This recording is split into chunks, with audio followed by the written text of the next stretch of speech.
বাড়ির বউরা যেমন আমরা আমাদের খাবারের চিন্তা করি, সকালে কী রান্না করব, দুপুরে কী রান্না করব, রাতে কী রান্না করব, তো সেরকম কিন্তু বাসায় গরু থাকলে গরুরও খাবারের চিন্তা করতে হয়। এগুলো যে দেখতে পাচ্ছেন এগুলো হচ্ছে কিন্তু গরুর খাবার। হ্যালো ভিউয়ার্স, আসসালামু আলাইকুম। আপনারা সবাই কেমন আছেন? আলহামদুলিল্লাহ অনেক ভালো আছি। আপনাদের দোয়ায় ভালোবাসা। সবার ঈদ কেমন কাটলো একটু জানাবেন কমেন্টসে। মাশাআল্লাহ আমাদের ঈদটা অনেক সুন্দর মতো কাটিয়েছি পরিবারের সবাই মিলে। এই গুঁড়োগুলো হচ্ছে পাশে এক বড় মার বড় ভাবির কাছ থেকে আমরা কিনে নিলাম। আমাদের এর আগে যে ধান ভেঙে নিয়ে আসছিল সেই গুঁড়াগুলো শেষ হয়ে গিয়েছে, কারণ আমাদের বাসায় 3টা গরুর প্রচুর পরিমাণে খাবার লাগে।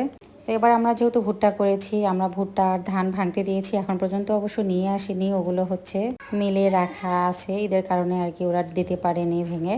আর এই তো এদিক দিয়ে ঈদের পরের দিন হচ্ছে বেঁচে যাওয়া মাংস থেকে আমার শাশুড়ি আম্মা বলতেছে একটু মিষ্টি কুমড়া দিয়ে রান্না করেন। মিষ্টি কুমড়া দিয়ে হচ্ছে এই গরুর মাংসটা খেতে কিন্তু দারুণ লাগে। আর আমার বাড়ির সবাই অনেক পছন্দ করে, আমার কাছেও ভালো লাগে। আর প্রচুর পরিমাণে গরম পড়েছে, যে দেখেন আমি আজকে উঠোনে রান্না করতেছিলাম। এখন এইটা কিন্তু আমার সকালবেলার রান্না, তারপরেও দেখেন কত পরিমাণে রোদ উঠেছে।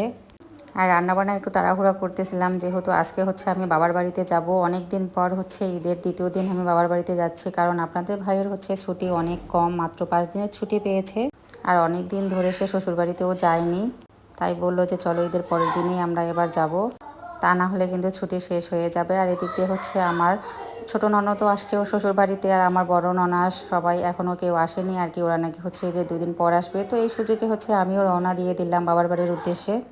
তো আমার বড় আব্বা তো যাই এসেও ফাজলামো করতেছিল, আমার সঙ্গে ভিডিও নিচ্ছিল আর হচ্ছে মজা করতেছিল যে কত দিনের সফরে যাচ্ছ। তো যাই হোক, এরপরে তো আমরা রওনা করলাম। আমার শাশুড়ি আম্মা, বড়মা শাশুড়ি আম্মা সবাই বাইরে বসেছিল, সবাই অনেক মজা আর কি করতেছিল যে বাবার বাড়িতে যাচ্ছেন, খালি হাতে জানি আসেন না। তো যাই হোক, ওরা বলার কথা বলেছে। আর আমার শাশুড়ি আমার অনেক মন খারাপ ছিল, কারণ বাসায় হচ্ছে আমরা আসার পরে উনি একা। আর এদিক দিয়ে হচ্ছে আমাদের যে হেল্পিং হ্যান্ড মাসি আছে, ওনারও অবশ্য আজকে বাড়ি থেকে অনেক মেহমান আসার কথা। তো এই জন্য আমি বললাম যে সমস্যা নাই, আমাদের ফাঁকা বাড়ি আবার পূর্ণ হয়ে যাবে। তো আমরা রওনা করার কিছুক্ষণ পরপরেই নাকি ওনারা সবাই বাসায় চলে আসছে। তো যাই হোক আলহামদুলিল্লাহ, কারণ আমরাও তো অনেক টেনশন করতেছিলাম যে একা একা এই মানুষটাকে বাসায় রেখে আসলাম। আসলে বাইরে আসলে বাড়ির চিন্তা, আবার যেখানেই যান না কেন মনে হয় না যে চিন্তামুক্ত কেউ থাকে।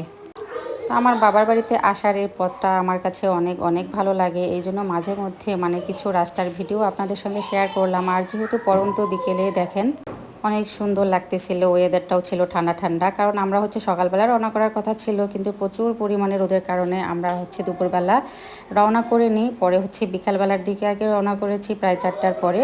তো এই সময়টা আসলে অনেক ভালো লেগেছে মাশাআল্লাহ। সবাই মিলে এই তো চলে আসলাম। আসার পরে পরে দেখেন আমার মা, আমার ভাবি আমাদের রুটি মাংস রেডি করে রেখেছে, কারণ তারা জানে আমার অনেক পছন্দের। তো আপনারা কারা কারা পছন্দ করেন হচ্ছে রুটি মাংস খেতে, অবশ্যই একটু কমেন্টসে জানাবেন। আর আজকে ভয়েস দিতে গিয়ে অনেক ধরনের নয়েজ আছে আশেপাশে, বাচ্চারা অনেক মজা করতেছিল সবাই মিলে একসাথে হয়ে।